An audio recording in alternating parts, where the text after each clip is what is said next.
Hola, yo soy Jair y esta vez les voy a hablar acerca del ADN. Primero vamos a hablar sobre las características del ADN. Se puede desnaturalizar a 95 grados Celsius. Este es el proceso por el cual se debilitan los enlaces de hidrógeno que mantienen unidos a las dos hebras del ADN. Número 2. Así como también se puede desnaturalizar, también se puede hibridar a una temperatura de 65 grados Celsius durante 12 horas. Esta de aquí viene siendo todo lo contrario a la que viene siendo la número 1, ya que es el proceso por el cual se unen dos moléculas de ADN para formar una molécula de doble cadena. Otra cosa muy importante también por mencionar es que la mayor cantidad de ADN está dentro de la célula, almacenada en lo que viene siendo cromosomas. La molécula de ADN consiste en dos cadenas que están enrolladas, las cuales contienen información genética que se va heredando de generación en generación, así como pasó con nuestros antepasados hasta llegar hasta nosotros. Ahora les hablaré sobre la estructura del ADN. Como podemos ver, la estructura del ADN va de primaria, secundaria y terciaria. En la estructura primaria podemos notar que es una secuencia de nucleótidos de una sola cadena, la cual está formada por un grupo fosfato, una base nitrogenada y una pentosa que viene siendo un azúcar. También lo que podemos notar es que en las bases nitrogenadas está la adenina, guanina, timina y citosina. Esta parte recibe la información necesaria para la síntesis de proteína. También, como podemos observar, esta estructura va de 5' a 3'. En 5' tenemos un grupo fosfato libre y en la 3' tenemos un alcohol libre. Ahora vamos con la estructura secundaria del ADN.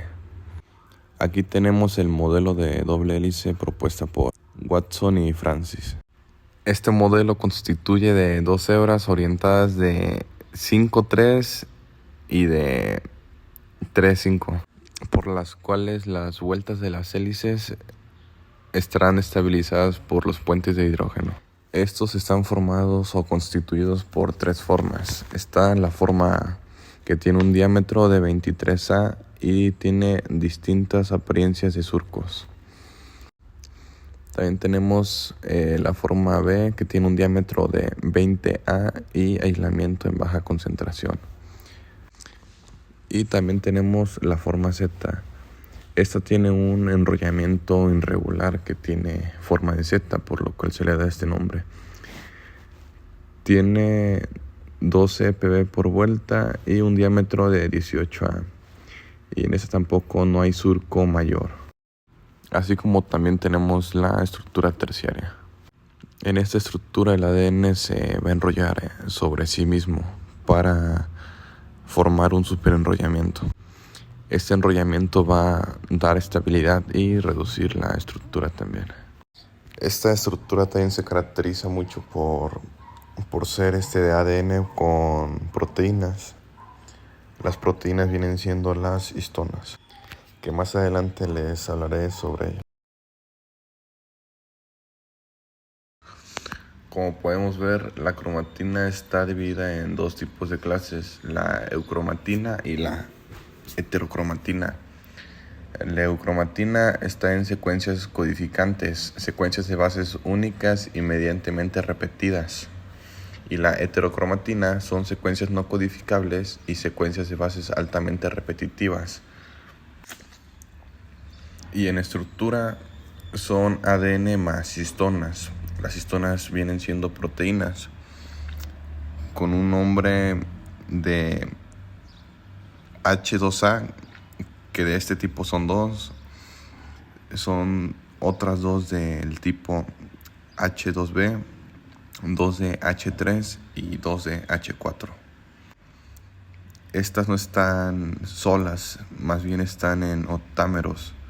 Como podemos ver en la imagen en la parte inferior, están las histonas juntas, las 8, lo que forman el octámero, y por una cadena de ADN que las envuelve para darle soporte. Como podemos ver en la imagen, así es como se puede apreciar más o menos la heterocromatina y la eucromatina. Esta está enrollada en cromosomas, como podemos ver en la imagen. Los cromosomas y el ADN están dentro de la célula eucariota. En esa imagen podemos observar cómo la heterocromatina y la eucromatina se ven sobre un microscopio. Aquí se puede observar muy bien cómo la heterocromatina es más densa que la eucromatina, ya que no hay huecos dentro de ella. Estas son redes de ADN que están muy enrolladas. Y pues aquí tenemos una tabla comparativa de la heterocromatina y la eucromatina. La heterocromatina, como se puede observar a simple vista, es altamente condensado, por el cual tiene un color más oscuro. También tiene una transcripción inactiva y cromosomas X inactivos. También tiene más metilación y menos acetilación. Por otro lado, la eucromatina pues viene siendo casi que lo contrario. Es menos condensada, tiene un tono más claro, tiene transcripción activa, esterilizante y accesible. Estructura del ADN. Esta foto que tenemos aquí en pantalla fue la primera foto que se le pudo tomar al ADN y fue tomada por Rosalind Franklin, quien a sus 21 años se graduó en Cambridge, donde se graduó de química y física. Y de la manera que descubrió esta foto fue viajando a París cuando estaba la Segunda Guerra Mundial. Ahí aprendió a usar los rayos X y llevarlo a cabo también con el estudio de la materia. Entonces, cuando regresó para Francia, siguió investigando el ADN con las técnicas nuevas aprendidas, pero ella no era la única persona que estaba investigando el ADN. También ahí estaba, como era, Watson y Francis. Y en 1952 fue que se tomó esta famosa foto, la foto 51. Pero como en esa época el machismo era un reflejo fiel en la élite científica, y así fue como su compañero de trabajo, Wilkins, tomó la foto sin permiso, sin su consentimiento, y la publicó en su revista casi como si fuera de ellos, porque no le dieron ningún mérito. Después, con el tiempo, se dio cuenta que su colega era el que filtraba la información que ella investigaba y se cambió de laboratorio. Pero no mucho tiempo después, ella fallece por cáncer de ovario provocado por la alta radiación que se exponía con los rayos X. Y ahora les voy a hablar sobre cómo está conformado un nucleosoma.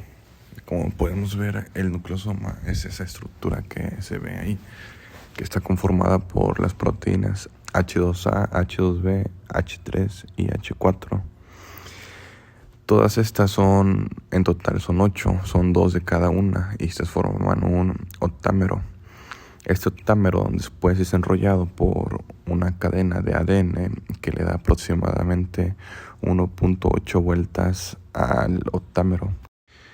Que este 1.8 vueltas de ADN contiene aproximadamente 148 pares de bases nitrogenadas.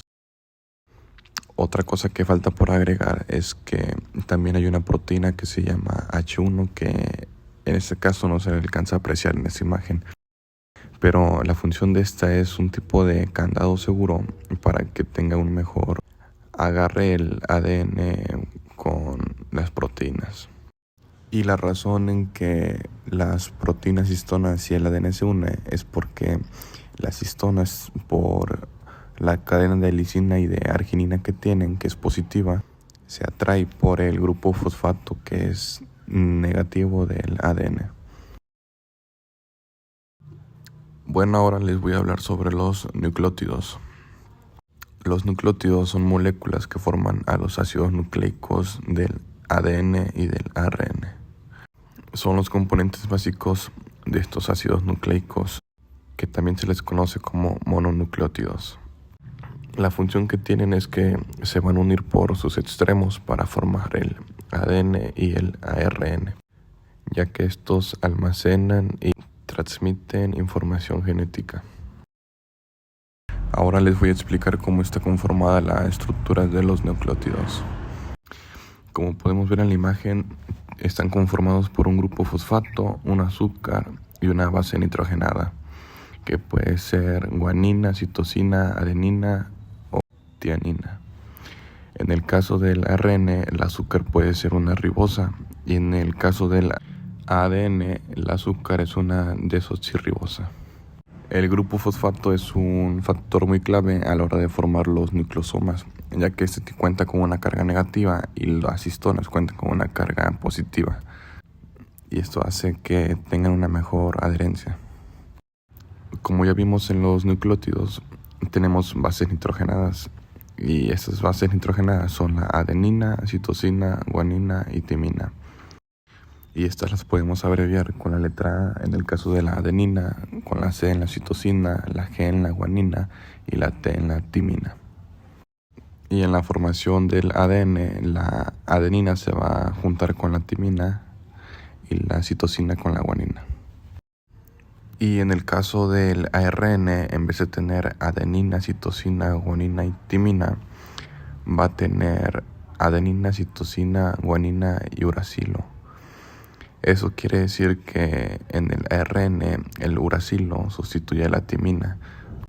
Entonces, si vemos en una cadena que tiene uracilo en vez de timina, podemos asegurar que es ARN en vez de ADN. Tenemos dos tipos de bases nitrógenas. Tenemos las púricas y las pirimídicas. En las púricas tenemos adenina y guanina, y en las pirimídicas tenemos citosina, timina y uracilo.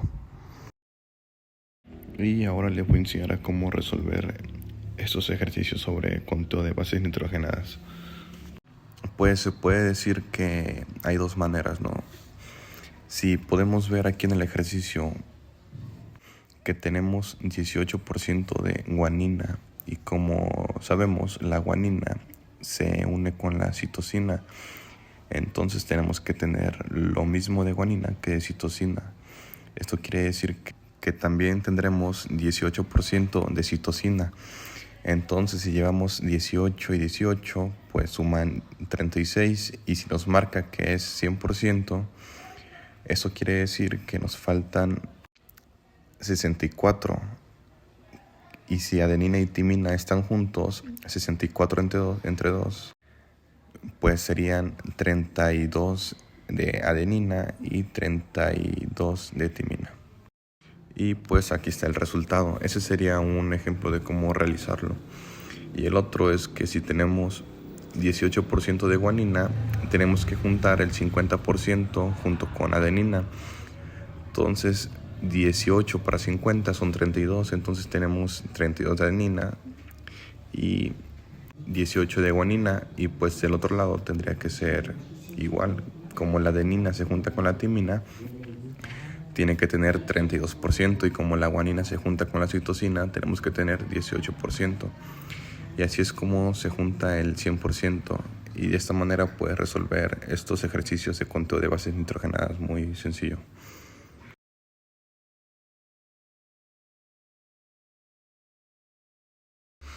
Tipos de azúcar que hay en el ADN y en el ARN, o también conocido como ácido desoxirribonucleico y ácido ribonucleico. En el ADN, como ya sabemos, el tipo de cadena es doble, de doble hélice, y el azúcar que se utiliza es el desoxirribosa. Bases nitrogenadas que se ocupan en el ADN son la adenina, timina, citosina y guanina, que están ubicados dentro del núcleo de la célula. Su función de estas es contener la información genética heredada desde nuestros progenitores. Y sobre el ARN, su cadena es sencilla y corta, y utiliza, en vez de desoxirribosa, utiliza el azúcar que viene siendo ribosa. Esta tiene las bases nitrogenadas de adenina, citosina, guanina y uracilo, que el uracilo en el ARN es el que sustituye a la timina. El ARN se puede encontrar dentro y fuera del núcleo de la célula. Se encuentra fuera cuando va a hacer la síntesis de proteína. Y su función del ARN viene siendo la de interpretar la información genética, que es cuando se realiza la transcripción, y la otra viene siendo en convertirse en proteínas cuando entra en el proceso de splicing, que es la eliminación de los intrones en la cadena de ARN y quedan los puros exones.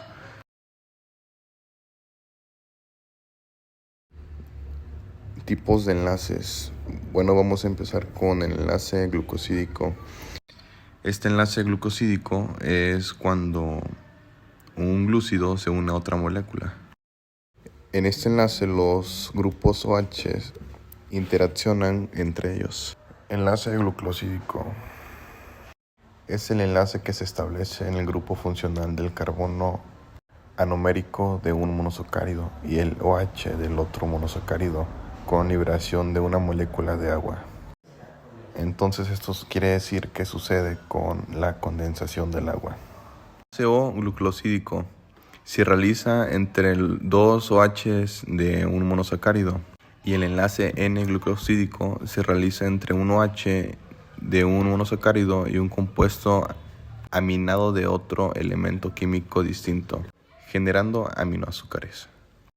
Y faltó por agregar que cuando el grupo hidroxilo que está unido al carbono 1 está hacia abajo, el enlace se le llama alfa, y cuando este está hacia arriba se le denomina enlace glucosídico beta. Vamos con el enlace número 2, que es el enlace que se encarga de unir nucleótidos entre sí para formar cadenas polinucleotídicas de ADN y ARN. Se establece entre el carbono 3 del primer nucleótido y el carbono 5 del segundo nucleótido, estabilizado por un grupo fosfato central y la liberación de una molécula de agua. Como podemos ver en esta imagen, aquí está en la zona azul el enlace fosfodiéster, que ahí pasa la liberación de una molécula de agua y es como se pueden unir. Y también por agregar que este tiene una dirección de los ácidos nucleótidos que va de 5' a 3'. Y en el 5' tiene un grupo fosfato libre, un grupo fosfato, y en el 3' tiene un OH libre. Este enlace fosfodiéster lo podemos encontrar en el ADN y también en el ARN. En el ADN nos ayuda a llevar esa estructura de doble hélice, básicamente que las dos cadenas vayan girando. Si se rompe este enlace, las dos cadenas de ADN se separan. De hecho, es así como sucede el proceso de la transcripción, ya que llega una enzima que se llama ARN polimerasa y rompe este enlace para dar inicio a esa transcripción. Y por último tenemos el puente de hidrógeno. El puente de hidrógeno es el que nos ayuda a que las bases nitrogenadas se puedan conectar entre sí en el ADN. Y ahora les voy a hablar de cómo es que se puede dar este enlace. Los factores que deben de tener es que debe de haber dos moléculas electronegativas. En este caso tenemos un ejemplo del agua aquí en la imagen. Como podemos ver, el oxígeno es una molécula muy electronegativa y tiene sus dos moléculas de hidrógeno. Como el oxígeno es más electronegativo que el hidrógeno, esto hace que le quite un electrón al hidrógeno, pero no se lo quita por completo, sino que parcialmente. Entonces lo que sucede es que el oxígeno se hace parcialmente negativo y el hidrógeno parcialmente positivo. Pero ¿qué pasa si hay un oxígeno del otro lado, como podemos ver? Pues también crea un enlace que es el enlace covalente polar. Entonces esto hace que se unan y así también es como se crea el puente de hidrógeno, como podemos ver aquí en la imagen.